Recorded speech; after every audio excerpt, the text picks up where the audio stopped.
So with any luck, you remember from yesterday, we were talking about dealing with rational functions where the degree of the numerator was greater than or equal to the degree of the denominator.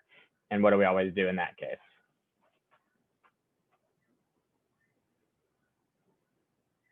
What do we do with this x cubed plus x over x minus 1? We did the division, right? We divided x cubed plus x by x minus 1 and came up with a much easier integral to deal with.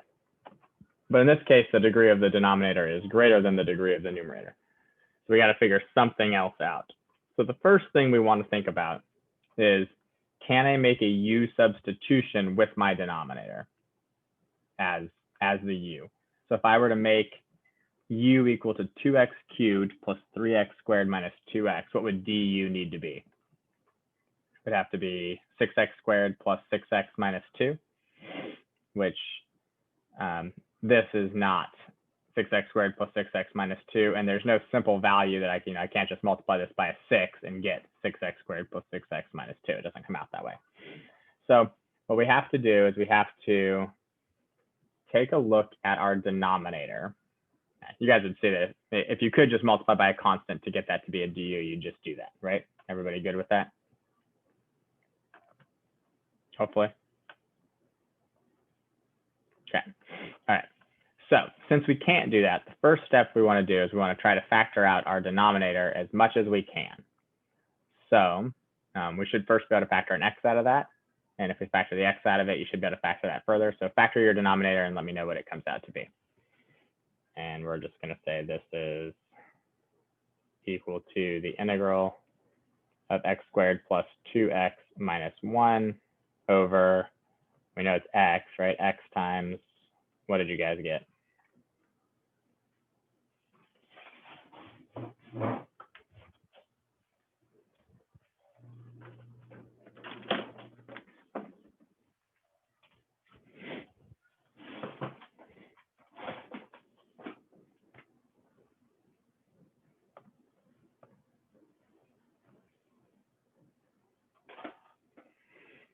Hopefully you got 2x minus 1 and x plus 2. Does that sound right to everybody? Yeah? Okay, cool. So what we're now going to do is we are going to take this fraction and we are going to separate it out into 3 different fractions that we'll be able to easily integrate. My guess is that you have never used this method of taking a larger rational function and separating it into its smaller component functions. That's my guess.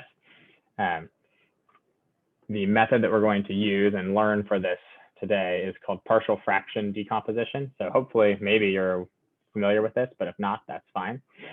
What we're going to do is we're going to, and this is kind of a side note for the integral, because we can't do the integral until we've done this. We're going to say that x squared plus 2x minus 1 over x times 2x minus 1 times x plus 2 has to be equal to something divided by x plus something divided by 2x minus 1 plus something else divided by x plus 2. Right? There's got to be some value of a, b, and c that makes that true. Would you guys agree with that?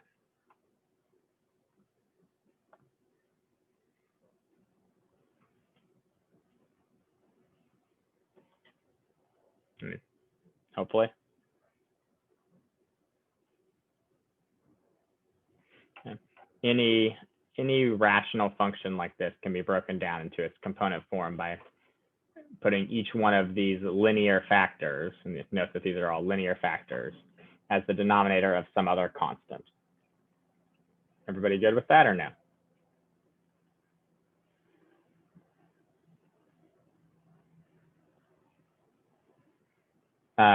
So Nick, yes, for now, the denominators have to be linear, but they will not have to be linear soon. This is called partial fraction decomposition. Okay, so we're taking a larger rational function and we are decomposing it into these little component partial fractions of this thing. Okay, so it's partial fraction decomposition. Everybody good so far with this being the case, that we should be able to divide up this rational function into these 3 component fractions? Okay. And the reason that these have to be constants in the numerator is because in order to turn this fraction back into the fraction that we started with, these 3 fractions back into the fraction we started with, we have to get a common denominator, right? And so I'd have to multiply this x by 2x minus 1 and by x plus 2. So I'd have to multiply the a by that also. And the same with the b over the 2x minus 1, it's got to get multiplied by x and x plus 2. And the c would have to be multiplied by x and 2x minus 1. And so that means I'm multiplying to get x squared terms up in each of these numerators. If I was to try to recompose this to put it back together. And if I had any x's up here, if I had any linear factors up here, those x's would combine together to give us x cubes, which is not okay because we don't have x cubes up there. We have x squareds up there.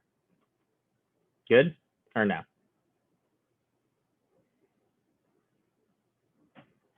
I hope.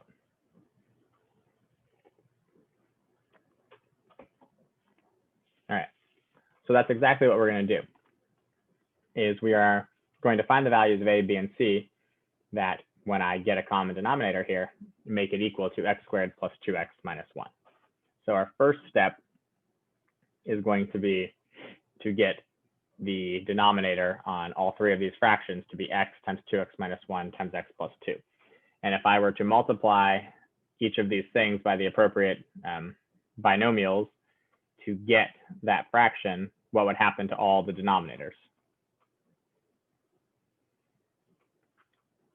If everything within an equation all has the same denominator, those denominators become insignificant, right? And we can just eliminate them.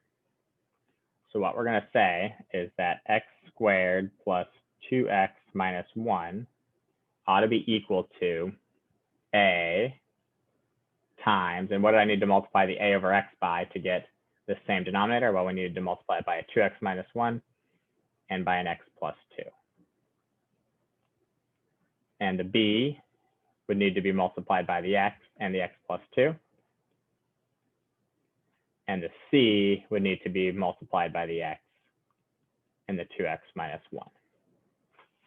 And now, if I'd done that to the denominator of each of these fractions over here, they'd all have this same denominator of x times 2x minus 1 times x plus 2, and then all the denominators could cancel.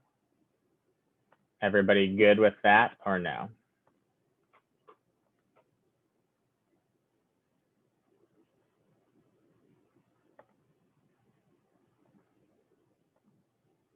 Okay. All right, so now all we have to do is expand out all of these things here, the a times 2x minus 1 times x plus 2, and the bx times x plus 2, and the cx times 2x minus 1, and solve for a, b, and c. So we'll keep our x squared plus 2x minus 1 over here. And let's see, the 2x times the x is going to be 2x squared. So that'll be 2ax squared. And the 2x times the 2 is 4x, and then a minus x, that's 3x times the a, ought to be 3ax. And then the minus 2 ought to just become a minus 2a. This ought to become plus bx squared plus 2bx, and this ought to be plus 2cx squared minus cx. Any issues or problems with that? Everybody feel okay there? Okay. So now, how are we going to solve for a, b, and c? We don't need to solve for x, right? Okay, so combining like terms. So do you have any like terms?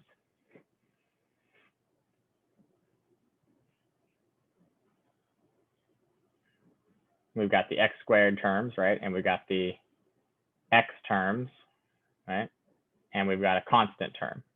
So if we look at this, how many x squareds do I have on the left-hand side of my equation? I just have 1, right? And how many x squareds do I have on the right-hand side of my equation? Well, I have 2a of them, and I have b of them, and I have 2c of them. Everybody agree there? Hopefully. And how many x's do I have? I have 2 x's. Let's do a different color for that. I had 2 x's over here, and I have 3a x's, and I have 2b x's, and I have negative c x's. And lastly, I have a -1 constant and a -2a constant. Everybody see all of that? Okay. So what we should be able to do is we ought to be able to match that all up into a system of equations.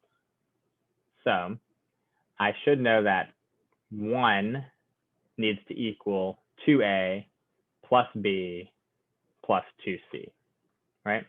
Because there have to be the same number of x squareds on each side of this equation for this equation to be legitimate. And the next one, we should end up with 2, because I have 2 x's, should equal 3a plus 2b minus c. And lastly, -1 ought to equal -2a. Everybody good with that? Hopefully.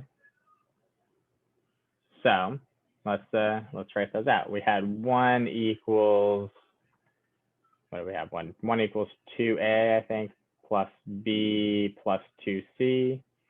And then I think we had 2 equals 3a plus 2b minus c.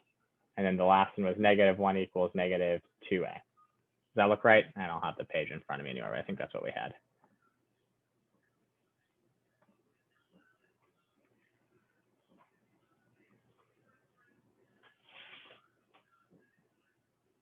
Yeah, okay, perfect. So all we have to do then is solve this system of equations. Part of it should be really easy. We should be able to figure out which one of them right off the bat.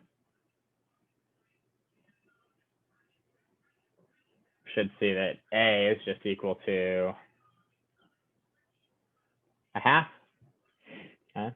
So if I then go in, I can rewrite both of these two equations, which should give me 1 equals 2 times 1/2, or 1, plus b plus 2c. And this one ought to give me 2 equals 3/2 plus 2b minus c. And then from there, we got lots of ways that we can solve this if we need to. So we could either multiply this bottom one by 2 and add them together, or we could solve this one. This one becomes b plus 2c equals 0. So we know that b is equal to -2c. That might be the easiest way to do it. So if b is equal to -2c, then we've got, if we subtract the 3/2 over, we've got 1/2 equals 2 times -2c minus c, or 1/2 equals, what does that become, -5c? And c is equal to -1/10. And if c is -1/10, b ought to be equal to -2 times -1/10. So b ought to equal 1/5. Everybody good there?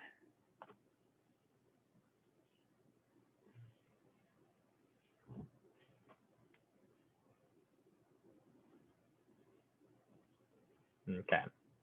So then our integral should become an integral of 1 over 2x plus 1 over 5 times 2x minus 1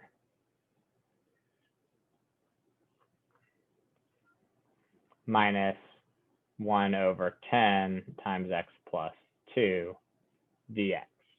Because if we go back, right, we had a over x, we had b over 2x minus 1, and we had c over x plus 2 was equal to this fraction. And so those are the values that we found for a, b, and c. Just plug them in right there into your integral. And now we have this in a form that should be pretty straightforward for us to integrate. Everybody good so far? So a lot of extra work just to get it into a form that we can integrate.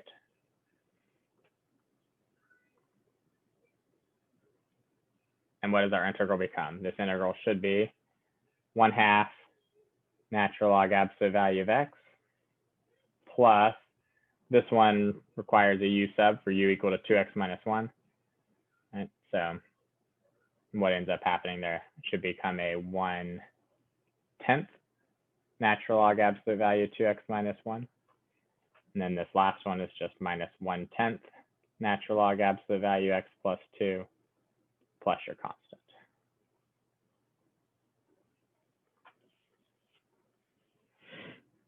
Good or no? Any questions or issues with that?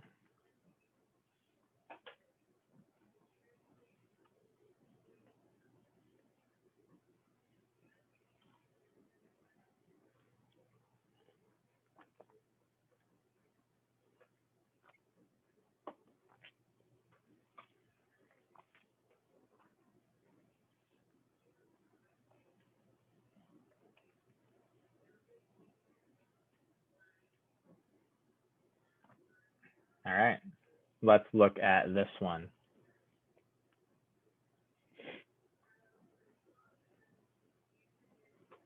Is this a rational function?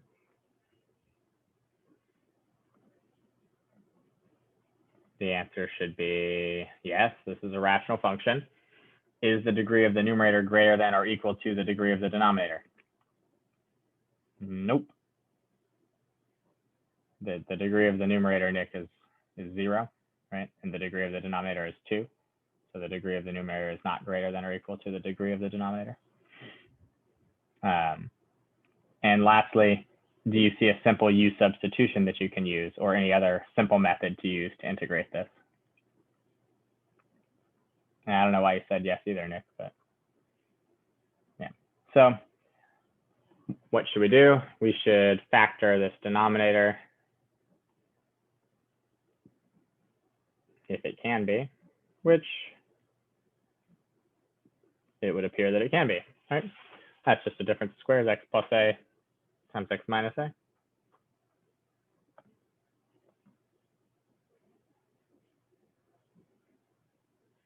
And then what? We'll have to do a partial fraction decomposition. So we know that 1 over x squared minus a squared, or I'll write it as the factors, 1 over x plus a times x minus a ought to equal some constant over x plus a plus some other constant over x minus a. I know we got a lot of different a's and b's in there, but remember when we do our partial fraction decomposition, we're solving for the capital A and the capital B, and it's okay now if that's in terms of little a, because little a is just a number. Everybody good so far?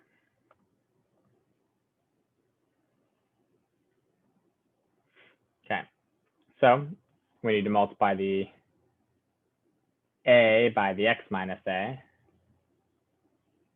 and the b by the x plus a, and that'll clear out all the denominators. So we end up with 1 equals capital AX minus capital A little a plus bx plus b little a. Everybody good there?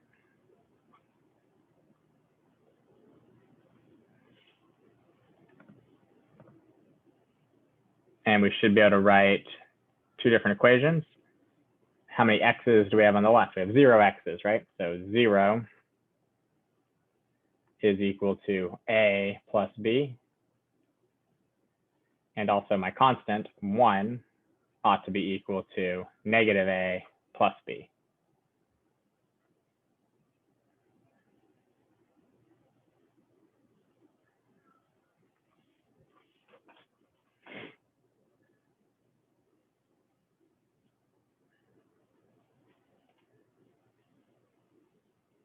Or sorry, negative a, capital A, little a.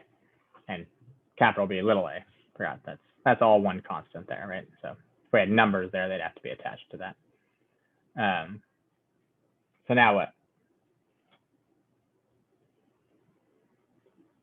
We know that according to this first equation, A is equal to the opposite of B, or B is equal to the opposite of A, whichever way you want to do it. If you plug A, capital A in as negative B, we end up with 1 equals negative,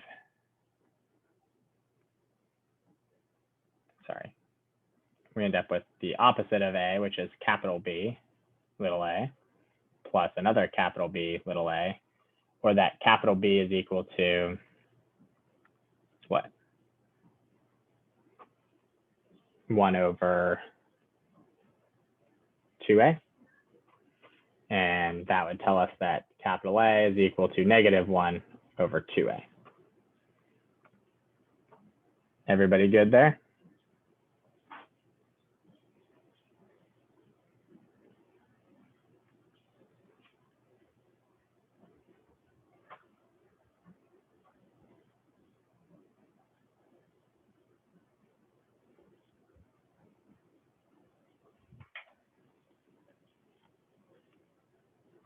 Okay, so then we will write it out in a new integral. We now have an integral of negative 1 over 2a times x plus a plus 1 over 2a times x minus a dx. And they both have a 1 over 2a in them, don't they? So if I wanted to, I could factor that 1 over 2a out.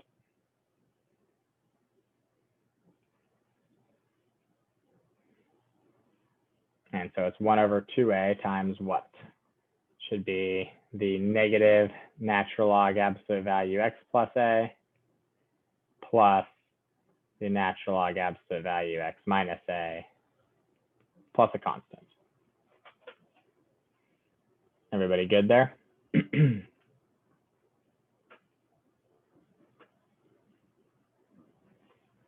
And since these are logarithms that are, I've got one positive and one negative, I should be able to rewrite this in a nice simple form. 1 over 2a natural log absolute value x minus a over x plus a plus a constant. Everybody good with that or no?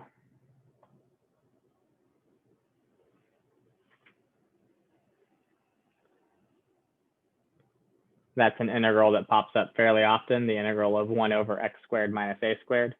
1 over x squared minus 9 ought to be 1/6 natural log absolute value x minus 3 over x plus 3.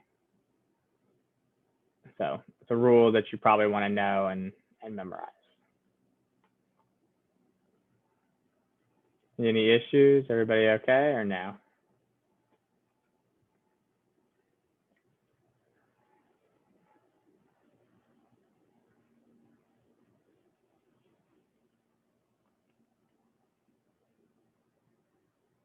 All right, let's do another one.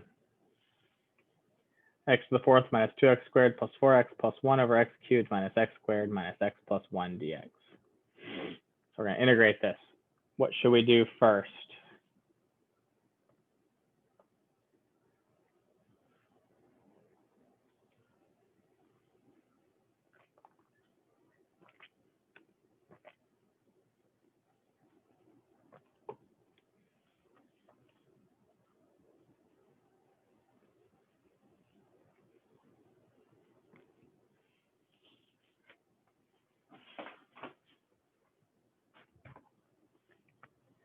Look at the degree of the numerator and the degree of the denominator. Yep, good, Darius.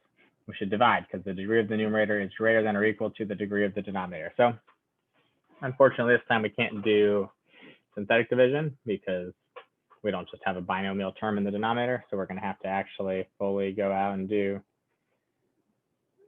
the long division on this.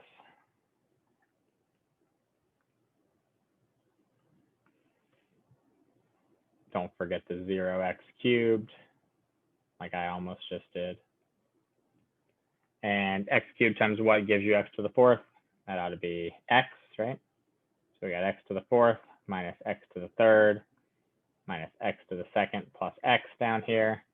When we subtract, those go away. 0x cubed minus negative x cubed is a positive x cubed. -2 minus -1 ought to be a -1. 4x minus the x ought to be 3x, and we'll bring down the 1.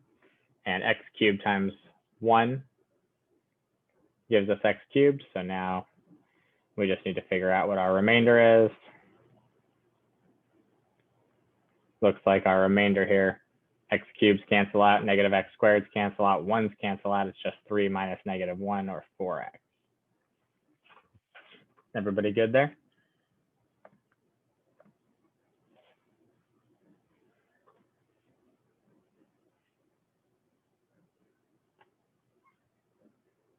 I hope. So this integral just becomes an integral of x plus 1 plus 4x over that original denominator, which was what? X cubed minus x squared minus x plus 1, I believe. Does that sound right?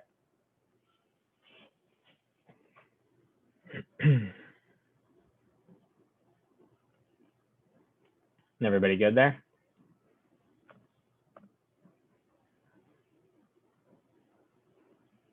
Okay. So the integral of the x plus the 1 part is just x squared over 2 plus x. That part's easy.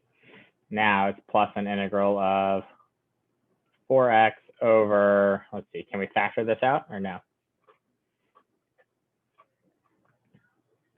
Looks like that factors by grouping, doesn't it? Take out an x squared and take out a -1.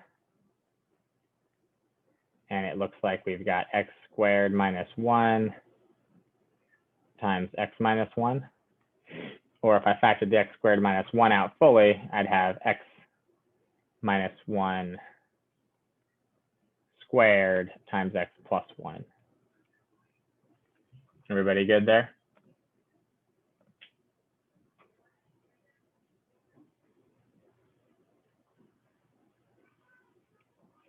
So this one is slightly different. How is this one different than the previous ones?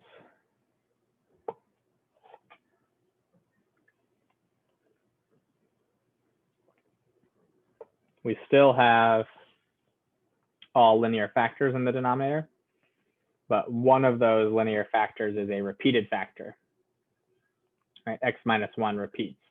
And so the partial fraction decomposition for linear factors with one of them being repeated is a little bit different than it is with just all linear factors. So the way we need to write this one out is that our 4x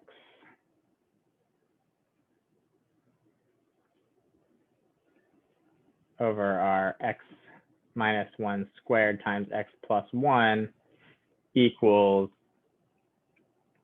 a over, and we'll just do our non-repeated one first, I guess. It doesn't really matter.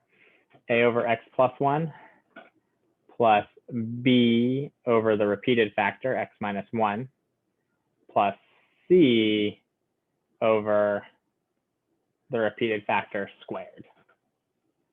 Okay. Now, suppose this was an x minus 1 to the third power, then I'd have to add in a plus d over x minus 1 cubed. Okay. If I had an x plus 1 squared, I'd have to have another term that had a constant over x plus 1 squared also. And so it changes things up a little bit when one of the linear factors is repeated. So you need a piece that has a constant over the factor itself, plus the constant over it to the second power, and then all the way up to whatever the highest power of that repeating factor is. Everybody good with that or no?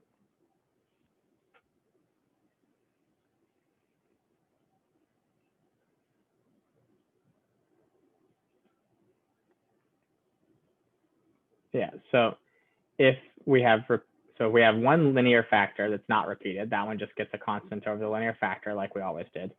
But we have another linear factor that is repeated.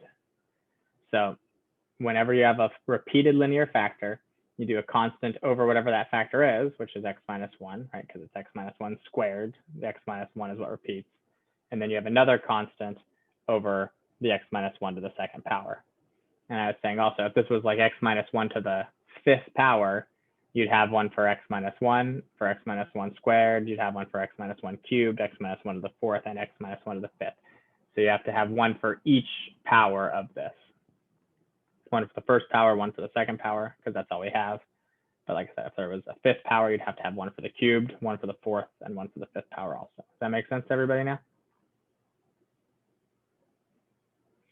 Darius, you're good, yeah? Okay. All right, so in order to get a common denominator, the common denominator needs to be x minus 1 squared times x plus 1. So the a over x plus 1 needs to get multiplied by x minus 1 squared.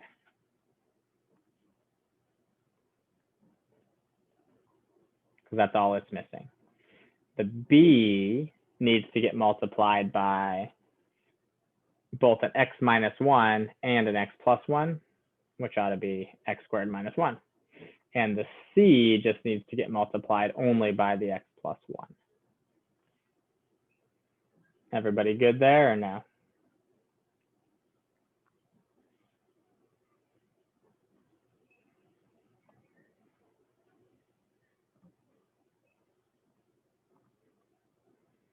Okay, so let's see, we had 4x is equal to, and then we had a times x minus 1 squared. So x minus 1 squared starts off with an x squared, so that'll be ax squared. Then it's got a minus 2x, right? So minus 2ax, and it's got a plus 1, so plus a.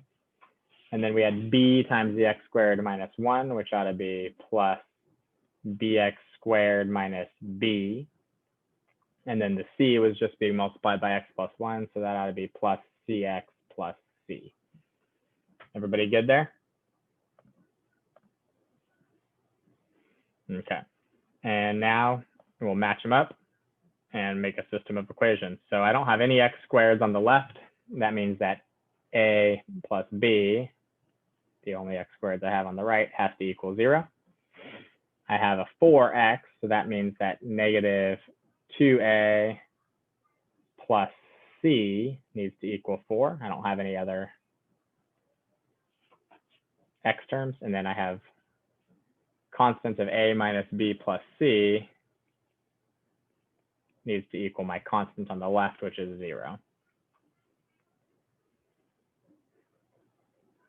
Everybody good with that or no?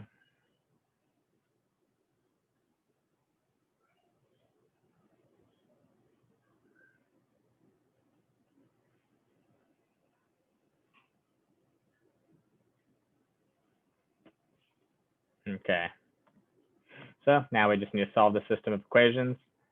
First off, we know that a is equal to negative b, right? So if a is equal to negative b, or what can we do here? We can plug in, where do you guys want to plug that in? How about into both the second and the third ones? So if a is negative b, then negative 2a ought to be a positive 2b. So 2b plus c equals 4. And if a is negative b, then I ought to get negative b minus b, or negative 2b plus c equals 0. Everybody good there? Since these ones, the 2b and the negative 2b would cancel out if I add them together, we'll just add these together. 2c is equal to 4. Or c is equal to 2. And if c is equal to 2, we should be able to go back in here and say 2b plus 2 equals 4, or b equals 1. And if b is 1, then a ought to be negative 1. Everybody good with all that? Oh, sorry. Darius, you were just telling me how to solve that. All right, everybody good there? All right, so now don't forget that when we come back here to keep working on our integral, we had an x squared over 2 plus an x first. And now we have plus an integral of our a value over x plus 1 plus our b value over x minus 1 plus our c value over x minus 1 squared. Everybody good so far? And now we just integrate and we'll be done. X squared over 2 plus x. And then this ought to be minus natural log of x plus 1. This ought to be plus natural log absolute value x minus 1. And this one, we should just be able to do a simple u sub. U is equal to x minus 1. So that's 2 u to the negative 2, which just becomes minus 2 over x minus 1 plus our constant. And if we'd wanted to, we could have, we can rewrite this if we'd like as natural log absolute value x minus 1 over x plus 1, but it doesn't really matter. Any questions or issues with that?